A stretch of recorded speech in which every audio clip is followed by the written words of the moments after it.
Selamat pagi semua, perkenalkan nama saya Winnie Kurniawan dengan NIM 120213061. Di sini saya akan mempresentasikan tugas besar perilaku organisasi saya yaitu mengenai analisis struktur organisasi terhadap PT Indofood Sukses Makmur Terbuka.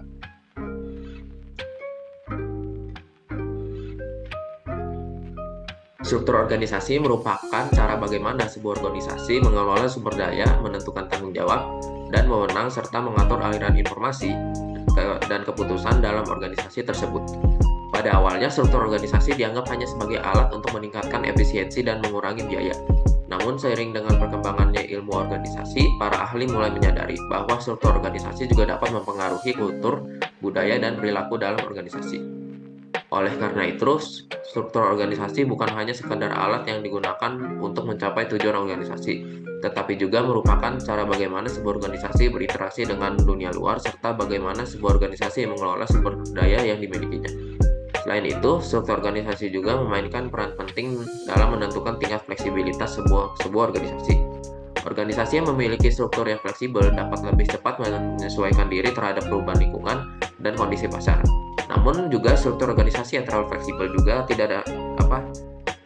dapat menyebabkan kekacauan dan ketidakpastian dalam proses pengambilan keputusan. Oleh karena itu, para pengambil keputusan harus mempertimbangkan dengan seksama apakah struktur yang dipilih sesuai dengan tujuan dan kondisi organisasi tersebut. PT Indofood Sukses Makmur Terbuka adalah perusahaan manufaktur makanan minuman terbesar di Indonesia.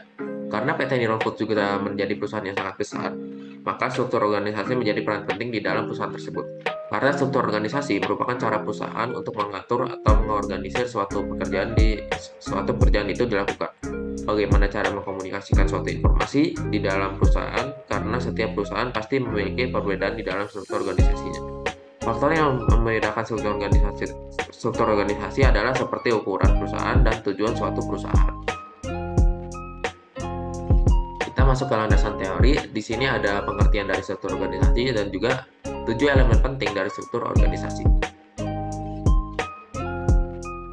Di dalam pengertian struktur organisasi ini, saya mengambil dua pendapat dari para ahli, yaitu James D. Thompson dan juga Henry Mintzberg. Yang pertama adalah James D. Thompson. Struktur organisasi harus dipandang sebagai suatu sistem yang open, yang terhubung dengan lingkungannya, dan bahwa struktur organisasi harus disesuaikan dengan situasi dan kondisi spesifik perusahaan. Yang kedua, menurut Henry Mintzberg adalah struktur organisasi dapat dilihat sebagai kerangka yang menunjukkan bagaimana perusahaan terorganisir dan bagaimana keputusan dibuat. Selanjutnya ada 7 elemen penting dari struktur organisasi. Di sini ada work specialization, departmentalization, chain of command, span of control, centralization and decentralization, boundary spanning, dan formalization. Yang pertama adalah specialization.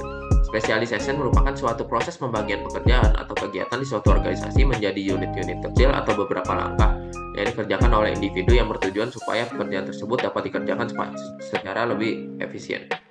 Penerapan work specialization di dalam struktur organisasi memiliki beberapa keuntungan seperti meningkatkan efisiensi dan produktivitas karena setiap orang lebih fokus pada tugasnya masing-masing. Ini juga mempermudah pengelolaan dan perencanaan karena setiap departemen atau individu memiliki tanggung jawab yang jelas. Selanjutnya ada departmentalization. Di mana departmentalization ini merupakan pekerjaan yang telah dibagi menjadi beberapa spesialisasi pekerjaan. Oleh karena itu, mereka harus dikelompokkan supaya dapat tugas-tugasnya dapat dikoordinasikan sedemikian rupa, mempermudah pengelolaan dan perencanaan serta meningkatkan efisiensi dan efektivitas dalam melakukan pekerjaan. Di dalam struktur organisasi, departmentalization terjadi ketika pekerjaan dibagi menjadi beberapa bagian yang saling terkait. Misalnya ada departemen pemasaran, produksi, keuangan, dan sumber daya manusia. Setiap departemen tersebut memiliki tanggung jawab yang spesifik dan terkait dengan departemen lainnya. Selanjutnya adalah chain of command. Chain of command merupakan suatu sistem keorganisasian yang menunjukkan hubungan antara posisi atau jabatan dalam suatu organisasi. Ini menunjukkan siapa yang bertanggung jawab atas keputusan dan tindakan yang dilakukan di dalam organisasi. Chain of command merupakan garis otoritas yang tidak terputus dan membentang dari puncak jabatan tertinggi di suatu organisasi ke jabatan terendah, dan menjelaskan siapa yang bertanggung jawab kepada siapa. Selanjutnya ada span of control.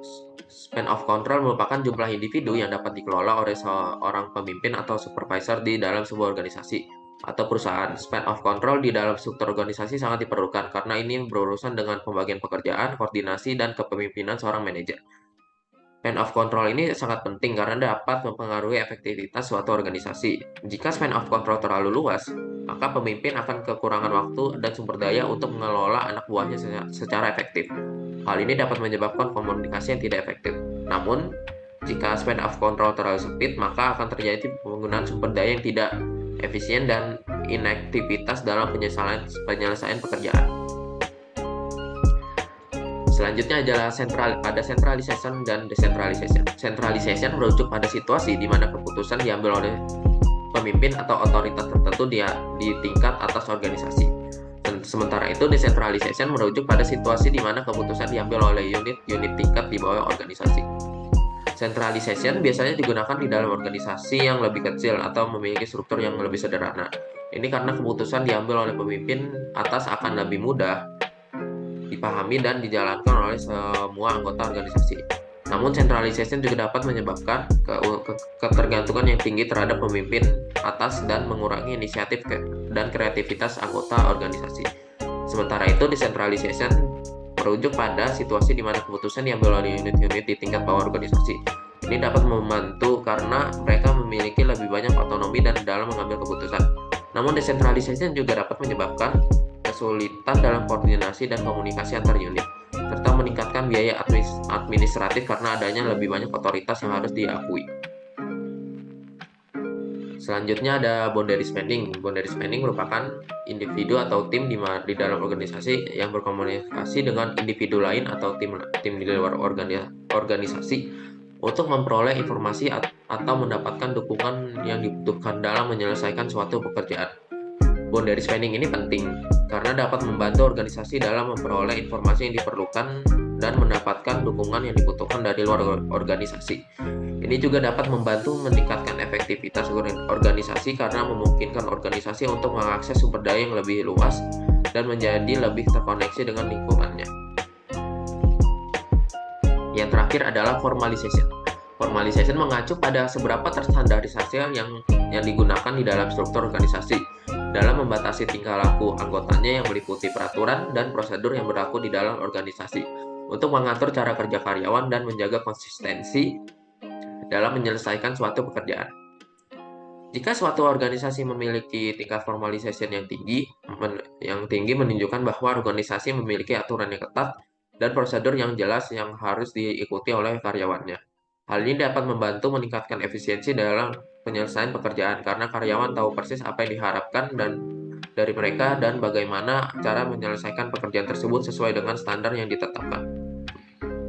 Namun, tingkat formalization yang tinggi juga dapat mengurangi fleksibilitas dan inovasi dalam organisasi karena karyawan harus mematuhi aturan yang ketat.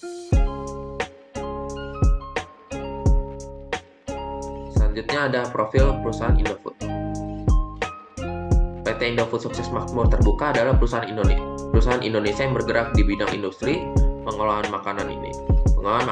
Ini membagi bisnisnya menjadi 5 segmen: produk konsumen bermerek Bogasari, agribisnis, distribusi, dan budidaya dan pengelolaan sayuran. Perusahaan menjalankan bisnis produk konsumen bermerek melalui anak perusahaannya PT Indofood CBP Sukses Makmur Terbuka atau ICBP yang menawarkan produk seperti susu, makanan ringan, biskuit, bumbu, minuman, dan makanan khusus dan bergizi. Selanjutnya ada struktur organisasi PT Indofood Sukses Makmur Terbuka. Seperti yang saya tampilkan di sini, ada struktur organisasinya yaitu terdiri dari direktur utama, terus ada direksi, terus direksi diawasi oleh dewan komisaris. Di bawahnya itu ada komite audit internal, sekretaris perusahaan, manajemen, investor relation, pengendalian internal dan manajemen risiko. Dan di bawah manajemen itu ada operasional dan korporasi. Operasional di sini di bawahnya terdapat divisi mie instan, divisi packaging, divisi dairy, nutrisi dan makanan khusus, snack food, food seasoning, internasional, bogasari, agribisnis, distribusi. Sementara itu, korporasi ada membawahi divisi direct treasury, controller, central marketing, corporate purchasing, investor relation and corporate secretary, CHR and CPR, legal, corporate internal audit, research and development, dan terakhir ada information technology. Selanjutnya ada pembahasan. Perusahaan yang memiliki struktur perusahaan yang baik pasti sudah memenuhi kebutuhan perusahaan tersebut. Berikut merupakan kebutuhan umum yang dimiliki oleh sebuah perusahaan. Yang pertama adalah sumber daya manusia. Sumber daya manusia merupakan kebutuhan akan karyawan yang terampil dan terlatih untuk menjalankan operasi perusahaan. Selanjutnya adalah fasilitas dan pengadaan.